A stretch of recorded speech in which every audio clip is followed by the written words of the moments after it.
हरिओम सनातन podcast में आपका हार्दिक स्वागत है। आज हम जानेंगे अव्यक्त उपनिषद। हरिओम। अव्यक्त उपनिषद, हाँ, ये सामवेद की शाखा से जुड़ा मानते हैं इसको मुख्य रूप से।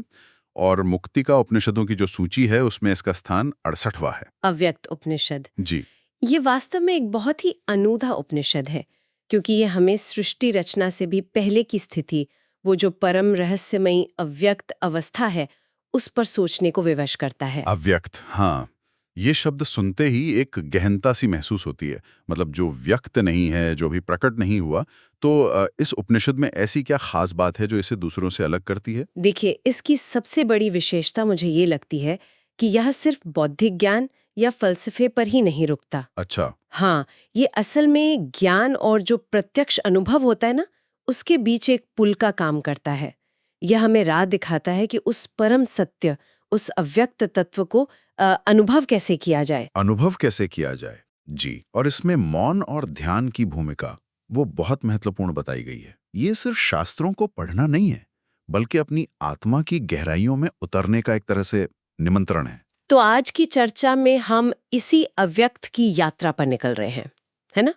हम ये समझने की कोशिश करेंगे कि अव्यक्त आखिर है क्या, फिर ये उपनिषद सृष्टि की कहानी को कैसे बताता है। बिल्कुल। प्रजापति की कथा है इसमें, भगवान नृसिंह के उपदेश हैं, उनका क्या रहस्य है, और सबसे जरूरी साधक के लिए, मतलब हम जैसे लोगों के लिए, अव्यक्त तक पहुंचने का रास्ता क्या है। खासकर आपने मौन का जिक्र किया। हाँ, मौन का, बिल्कुल। तो चलिए सबसे पहले इसी शब्द को पकड़ते हैं, अव्यक्त। जी। इसका सीधा सा अर्थ है जो प्रकट नहीं है, जिसे इंद्रियों से जाना नहीं जा सकता, निराकार, अप्रत्यक्ष। ये उस मूल तत्व की ओर इशारा करता है जिससे ये सारा व्यक्त जगत, ये जो ब्रह्मांड हम देख रहे हैं, वो उत्पन्न हुआ है। अच्छा। इसे हम प्रकृति का सूक्ष्मतम रूप भी कह सकते हैं, और उस परब्रह्म को भी, जो प्रकृति का भी आधार है। मतलब दोनों ही संदर्भों में इसका प्रयोग होता है। यानी ये जो कुछ भी हम अपनी आंखों से देख रहे हैं या अनुभव कर रहे हैं, ये सब व्यक्त हुआ। हाँ, व्यक्त। और इसका जो मूल स्रोत है, जो छुपा हुआ है, अप्रकट है, वो अव्यक्त है। क्या हम ऐसा कह सकते हैं? जैसे बीज के अंदर पेड़ अव्यक्त रूप में छिपा होता है। बहुत ही सुंदर उपमा दी आपने। हाँ, बिल्कुल। अव्यक्त को सृष्टि की बीजावस्था कह सकते हैं, नाम और रूप के प्रकट होने से ठीक पहले की स्थिति। वेदांत दर्शन में अगर देखें तो इसे माया और अविद्या से भी जोड़ते हैं। माया और अविद्या। जी। माया को ईश्वर की सृजन शक्ति माना गया है, त्रिगुणात्मक, सत्व, रज, तम। और अविद्या वो जीव के स्तर पर काम करती है, जिसके कारण जीव अपना असली स्वरूप भूला रहता है। अच्छा। कहते भी हैं कि माया ईश्वर की उपाधि है, और पंचकोश जो हैं, अन्नमय, प्राणमय, मनोमय, विज्ञानमय, आनंदमय, ये जीव की उपाधियां हैं। क्या दूसरे भारतीय दर्शनों में भी अव्यक्त की बात आती है? हाँ, निश्चित रूप से। सांख्य दर्शकों ने तो वहां तो प्रकृति को ही अव्यक्त कहा गया है, सृष्टि का मूल कारण। हालांकि वह उसे जड़ मानते हैं। हाँ, सांख्य में तो प्रकृति। जी। फिर आयुर्वेद के जो हमारे प्राचीन आचार्य हैं, चरक और सुश्रुत, वे भी सृष्टि क्रम बताते हुए अव्यक्त का जिक्र करते हैं। अच्छा, आयुर्वेद में भी। हाँ, वो कहते हैं कि अव्यक्त से महत यानी बुद्धि तत्व, फिर महत से अहंकार, और फिर अहंकार से पंचमहाभूत वगैरह बाकी तत्व बनते हैं। पैंगल उपनिषद है एक, वो इसे ईश्वर चेतना से युक्त पहला विकास मानता है। और श्रीमद् भगवद गीता, मुझे याद आ रहा है, गीता में भी तो अव्यक्त का जिक्र है शायद। बिल्कुल है। गीता के 8वें अध्याय में भगवान कृष्ण एक ऐसी परम अव्यक्त सत्ता की बात करते हैं जो इस नाशवान जगत के व्यक्त और अव्यक्त प्रकृति से भी परे है। हाँ हाँ। वो श्लोक है ना, अव्यक्तो अक्षर इत्युक्तस तमाहुः परमाम गतिम यम प्राप्य न निवर्तन्ते तद्धामम परमम मम। जी, कि वो अव्यक्त अक्षर कहलाता है, वही परम गति है, मेरा परम धाम है, जिसे पाकर कोई लौटता नहीं। तो ये उस परम ब्रह्म की ओर ही संकेत है। ये तो अव्यक्त की अवधारणा काफी स्पष्ट हो गई। अब आते हैं इस उपनिषद की कथा पर। सृष्टि रचना की जो कहानी है, शुरुआत कैसे होती है? सृष्टि से पहले क्या था? उपनिषद कहता है कि शुरुआत में कुछ भी नहीं था, न आकाश, न पृथ्वी, न अंतरिक्ष, सिर्फ एक सत्ता थी। कैसी? अनादि, अनंत, अरूत, ज्योतिर्मय, ज्ञान और आनंद से भरी हुई। ये तो कुछ कुछ ऋग्वेद के नासदीय सूक्त जैसा लग रहा है। ना सदासी नो सदासी तदानी। बिल्कुल वही भाव है। न सत था, न असत, एक परम शून्यता, या कहें कि परम पूर्णता की स्थिति, जहां कोई भेद नहीं था। फिर ये व्यक्त जगत कैसे बना? आपने कहा था विभाजन और मिलन की बात है इसमें। हाँ, ये वर्णन बड़ा रोचक है। कहते हैं वो जो एक सत्ता थी उसका दो में विभाजन हुआ, एक पीला तत्व और एक लाल तत्व। पीला और लाल। जी, पीला तत्व बना प्रतीक परिवर्तनशील माया या प्रकृति का, ओके। और लाल तत्व बना अपरिवर्तनशील पुरुष या आत्मा का। फिर जब इन दोनों का मिलन हुआ हाँ। तो उससे ऊर्जा पैदा हुई और उस ऊर्जा ने एक सोने के अंडे जैसा रूप ले लिया, स्वर्णमय अंड, जिसे हिरण्यगर्भ कहते हैं। हिरण्यगर्भ, हाँ सुना है। उसी हिरण्यगर्भ से परमेष्ठी प्रजापति प्रकट हुए। अच्छा, प्रजापति। तो जब प्रजापति प्रकट हुए तब उनमें ये चेतना जागी होगी ना कि मैं कौन हूँ, मुझे करना क्या है। बिल्कुल, जब उनमें चेतना आई तो उन्होंने सवाल किया, मेरा कुल क्या है, मेरा कर्तव्य क्या है, मैं क्यों हूं? तब एक अदृश्य वाणी हुई, आकाशवाणी कह सकते हैं या ब्रह्मवाणी। जी। उसने कहा, हे प्रजापते, तुम अव्यक्त से पैदा हुए हो, तुम्हारा काम है व्यक्त जगत की सृष्टि करना। और उस अव्यक्त को जानने का रास्ता क्या बताया? क्योंकि सृष्टि करने से पहले उसे जानना तो जरूरी है ना। तक 1000 साल तक ब्रह्मचर्य का पालन करते हुए कठोर तपस्या की। 1000 साल? इतनी लंबी तपस्या, इसका परिणाम क्या हुआ? उन्हें वो अनुष्टुप छंद का दर्शन हुआ। जी हाँ। तप के प्रभाव से प्रजापति को अनुष्टुप छंद का साक्षात्कार हुआ। अब ये सिर्फ 32 अक्षरों का एक मीटर या छंद नहीं है। अच्छा। इसे परम विद्या कहा गया है।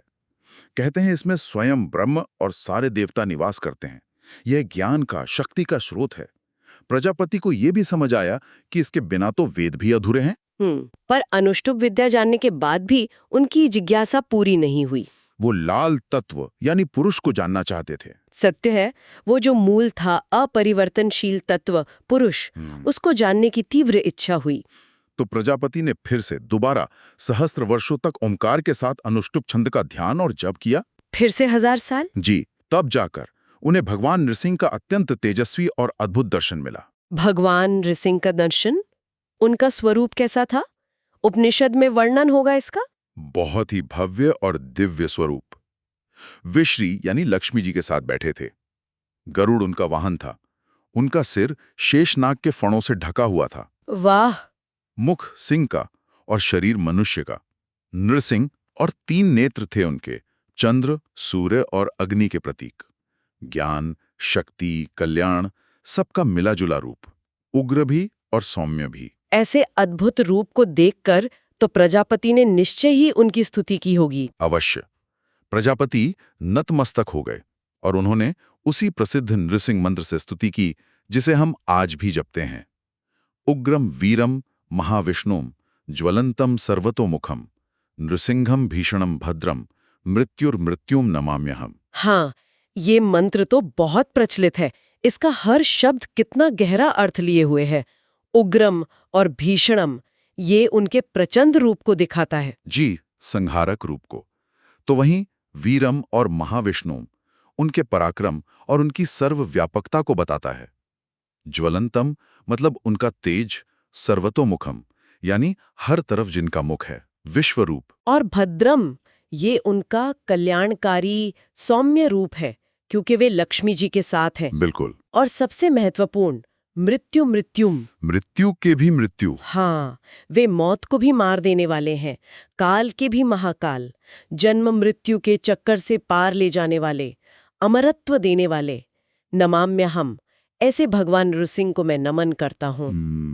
इस एक स्तुति में भगवान का पूरा पराक्रम, ऐश्वर्य, कृपा सब आ जाता है। इतनी भावपूर्ण स्तुति से भगवान नृसिंह बहुत प्रसन्न हुए होंगे।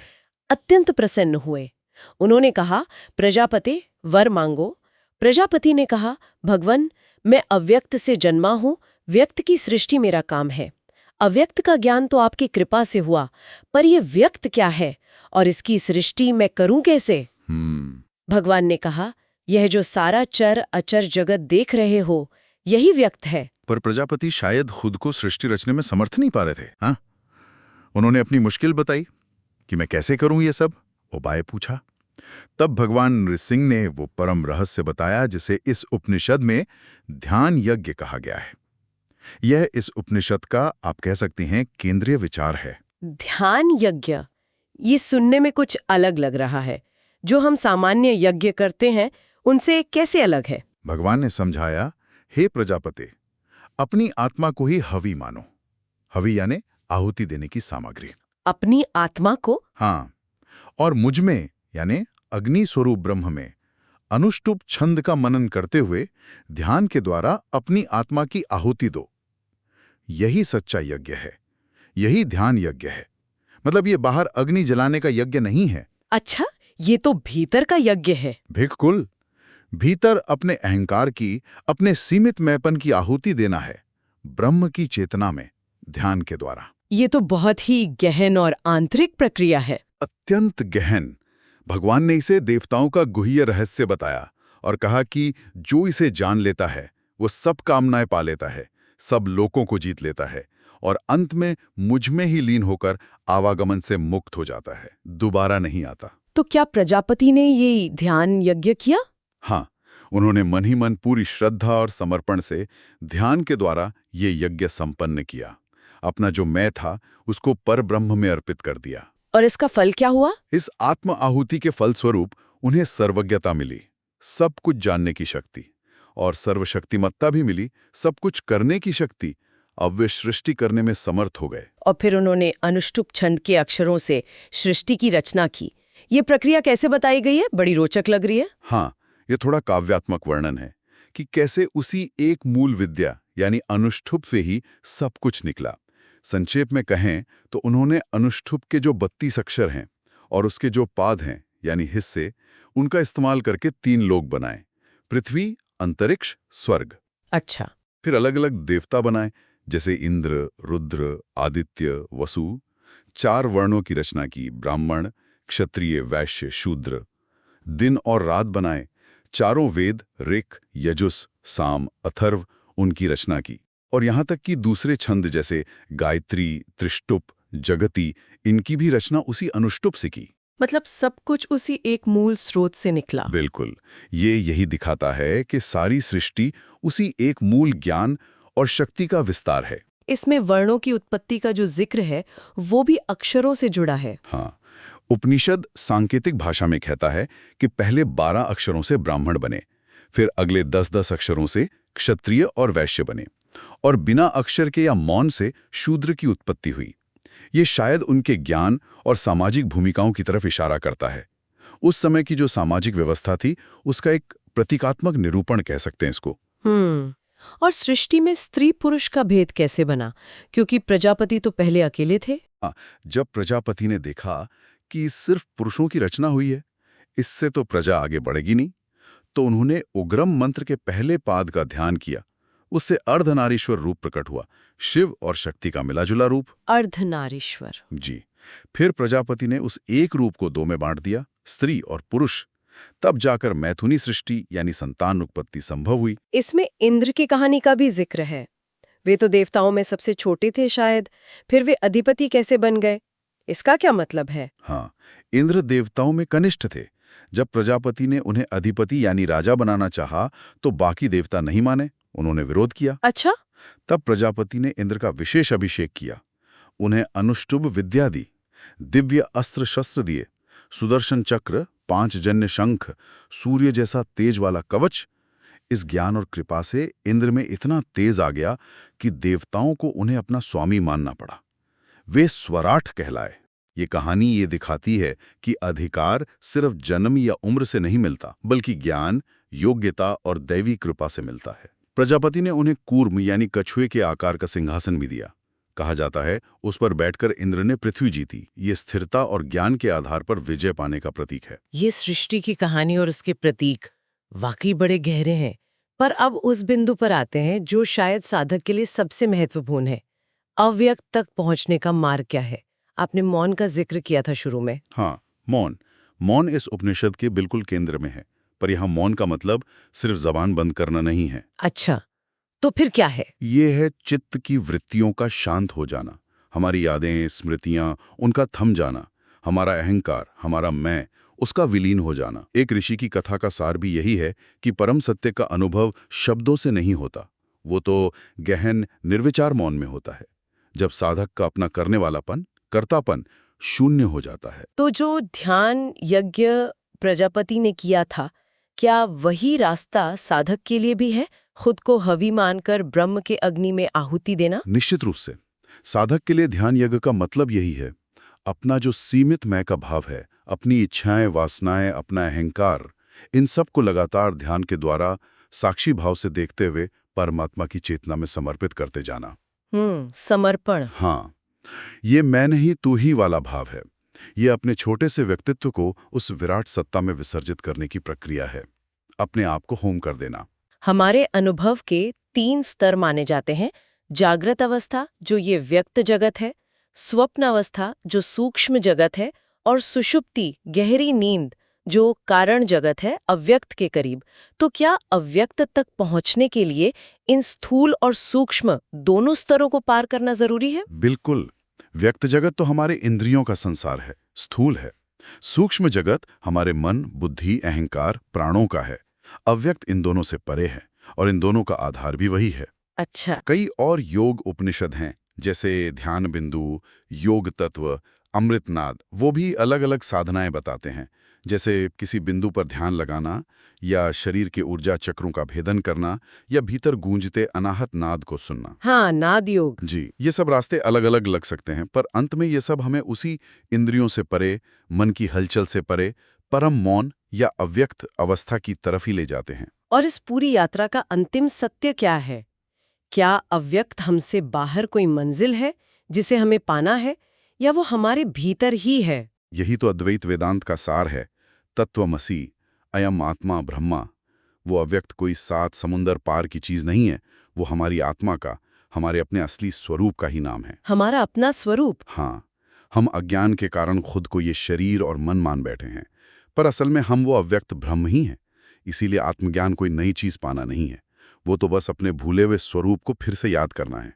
अहम ब्रह्मास्मि, मैं ही ब्रह्म हूं, इसका सीधा अनुभव करना है। और इस आत्मा या ब्रह्म का स्वरूप सच्चिदानंद कहा गया है। सत चित आनंद। जी। सत यानी जो हमेशा है, जिसका कभी नाश नहीं होता, जो भूत, वर्तमान, भविष्य तीनों कालों में एक जैसा रहता है, बदलता नहीं। चित यानी जो स्वयं प्रकाश है, ज्ञान स्वरूप है, जो सबको जानने वाला साक्षी है, चेतना है। और आनंद? आनंद यानी जो पूर्ण है, अखंड है, जहां कोई दुख नहीं, कोई कमी नहीं, परमानंद का सागर। यही हमारा आत्मा का और उस अव्यक्त ब्रह्म का असली स्वरूप है, सच्चित आनंद। इस परम ज्ञान को जानने और अनुभव करने का फल क्या बताया गया है? उपनिषद इसकी फलश्रुति में क्या कहता है? क्या लाभ होते हैं? उपनिषद कहता है कि इस विद्या को जानना मानो सभी वेदों को पढ़ लिया, सभी यज्ञ कर लिए, सभी तीर्थों में स्नान कर लिया, इतना पुण्य मिलता है। इतना? हाँ, इसे जानने वाला बड़े से बड़े पापों से भी मुक्त हो जाता है, उसे ब्रह्म तेज मिलता है, और न सिर्फ वो खुद तरता है, बल्कि उसकी कई पीढ़ियां भी तर जाती हैं। क्या शारीरिक और मानसिक स्तर पर भी कुछ लाभ बताए गए हैं? हाँ, ये भी कहा गया है कि ऐसे ज्ञानी को अपस्मार यानी मिर्गी जैसे रोग या दूसरी मानसिक परेशानियां नहीं सताती। यहां तक कि अगर कोई छोटी योनि का प्राणी भी ऐसे ज्ञानी के पास आ जाए तो उसका भी उद्धार हो जाता है। अच्छा। उसकी सभी सात्विक इच्छाएं पूरी होती हैं। समाज में उसे पिता जैसा सम्मान मिलता है, राजा भी उसका आदर करते हैं। वो जीते जी मुक्ति का अनुभव करता है, जिसे जीवन मुक्ति कहते हैं। और शरीर छोड़ने के बाद उसकी क्या गति होती है? देह त्यागने के बाद वो परम धाम को पाता है, जिसे यहाँ नृसिंहलोक या ब्रह्मलोक कहा गया है। उसकी आत्मा परम ब्रह्म में हमेशा के लिए विलीन हो जाती है, जन्म मरण के चक्र से हमेशा के लिए छूट जाता है, उसका फिर से जन्म नहीं होता। ये ज्ञान इतना श्रेष्ठ है, इतना शक्तिशाली है, तो निश्चित ही इसे पाने के लिए, धारण करने के लिए पात्रता भी जरूरी होगी। क्या उपनिषद ये बताता है कि ये ज्ञान किसे देना चाहिए और किसे नहीं? हाँ, बिल्कुल। ज्ञान की गरिमा और पवित्रता बनी रहे, इसके लिए साफ निर्देश हैं। ये विद्या किसे नहीं देनी चाहिए? जो अश्रद्धालु हो, जिसमें श्रद्धा ही ना हो, जो ईर्ष्या करता हो, अविद्वान हो, मतलब समझने के योग्य ना हो, जो अविष्णु भक्त हो, यानी जिसमें परमात्मा के प्रति भक्ति ना हो, जो झूठ बोलता हो, तपस्या और अनुशासन से दूर रहता हो, असंयमी हो, जिसका मन शांत न रहता हो, अदीक्षित हो, यानी जिसे गुरु परंपरा से दीक्षा न मिली हो, अधार्मिक हो, हिंसक प्रवृत्ति का हो, और अब्रह्मचारी हो, जिसने इंद्रियों पर संयम ना साधा हो। ऐसे लोगों को ये ज्ञान नहीं देना चाहिए। क्यों? क्योंकि अपात्र को दिया गया ज्ञान या तो व्यर्थ जाता है या फिर उसका गलत इस्तेमाल हो सकता है। ये बहुत महत्वपूर्ण बात है। पात्रता के बिना ज्ञान फल नहीं देता। तो अब इस गहन चर्चा के आखिर में श्रोताओं के मन में सोचने के लिए क्या विचार छोड़ा जा सकता है? हाँ, एक विचार ये हो सकता है कि आज की हमारी जिंदगी कितनी शोरगुल वाली है ना? हर तरफ भागदौड़, शोर, शब्दों का जाल बुना हुआ है। ऐसे में वो मौन जिसकी बात ये उपनिषद इतनी गहराई से करता है, उसका हमारी जिंदगी में क्या स्थान है? क्या हम कभी कोशिश करते हैं उस आंतरिक शांति को, उस गहरे मौन को अनुभव करने की? और ये जो प्रकट जगत है जिसे हम हर पल अनुभव करते हैं, इसके पीछे जो छुपा हुआ है वो अप्रकट अव्यक्त तत्व, उसे कैसे खोजें? क्या इसके लिए हमें सब कुछ छोड़कर कहीं जंगल में जाना होगा, या इसी दुनिया में रहते हुए अपने काम करते हुए भी उसे अनुभव किया जा सकता है? और सबसे बुनियादी सवाल शायद ये है, प्रजापति ने तो ध्यान यज्ञ में खुद को अर्पित कर दिया था। क्या हम अपने इस छोटे से मैं को, अपने प्यारे से अहंकार को उस अनंत अव्यक्त सत्ता में विलीन करने के लिए सचमुच तैयार हैं, या हम सिर्फ ज्ञान की बातें सुनकर ही खुश हो जाते हैं? ये सवाल शायद हमें अपने भीतर झांकने पर मजबूर करें, उस यात्रा पर ले जाएं जिसका इशारा अव्यक्त उपनिषद दे रहा है। तो हमें आशा है कि आपको हमारी आज की चर्चा पसंद आई होगी। सनातन धर्म से संबंधित ऐसी ही और चर्चाओं के लिए हमारे चैनल को अवश्य सदस्यता लें। धन्यवाद। जय श्री राम। जय श्री राम।